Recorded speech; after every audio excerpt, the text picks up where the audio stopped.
Welcome to this exploration. Today, we dive into a very interesting topic about the marathon, psychological training. We've gathered some ideas from the book Psychological Training for the Marathon by Gustavo Vaquera. And it's curious, right? Because everyone keeps saying that the marathon is one with the mind. But then, in reality, mental preparation is often left behind. Our mission today is to understand why that happens. Why such a gap? Physical training plans are incredibly detailed, pure science, right? But the mind? It often gets reduced to a few motivational phrases and not much more. If the mind is so important, especially in those brutal last 12 kilometers. Why this contradiction? Exactly, that's the heart of the matter. Look, physiology, nutrition, mechanics, all of that has advanced tremendously.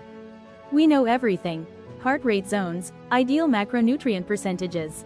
50 to 65% carbs, 15 to 20% protein, 20 to 30% healthy fats, hydration, micronutrients, even ideal BMI ranges, 18.5 to 22, and elite body fat percentages, 6 to 12% for men, 12 to 18% for women. And the tech? Watches that track VO2 max, recovery, stress, everything, totally under control.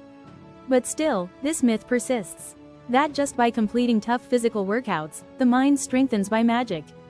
Vaquera, the author, argues that's neither scientific nor efficient. You can rack up miles and still panic on race day or not know how to deal with the infamous wall.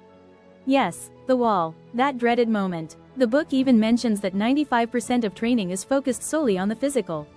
Even experts like Jack Daniels, huge reference, see certain sessions, like race pace workouts, as psychological tools to boost confidence. But it's still not a structured mental training plan. Exactly. There's a lot of talk about motivation, resilience, the ability to push through pain, visualizing the race, managing anxiety, focus, self-confidence. But the big question is, how do you actually train all that? And that's the key. Because most mental preparation is based on general advice.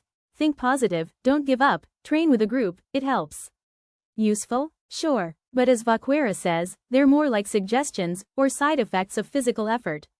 Not a systematic psychological training method, grounded in neuroscience or sports psychology. He questions whether motivational talks or war stories are enough.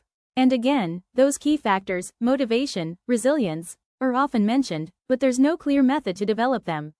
Exactly. It's like having an incomplete map of the race. The book suggests that skills like resilience and focus can be trained, just like we train VO2 max. And here's a stat that really made me think. Up to 90% of marathon dropouts have psychological causes that could be identified. 90%. That says a lot about where the problem might be, doesn't it? So the big takeaway from these pages is this massive disconnection. On one hand, we all agree that mental toughness is crucial in the marathon. But on the other, there's a lack of specific, rigorous mental training. We know exactly how to train the body.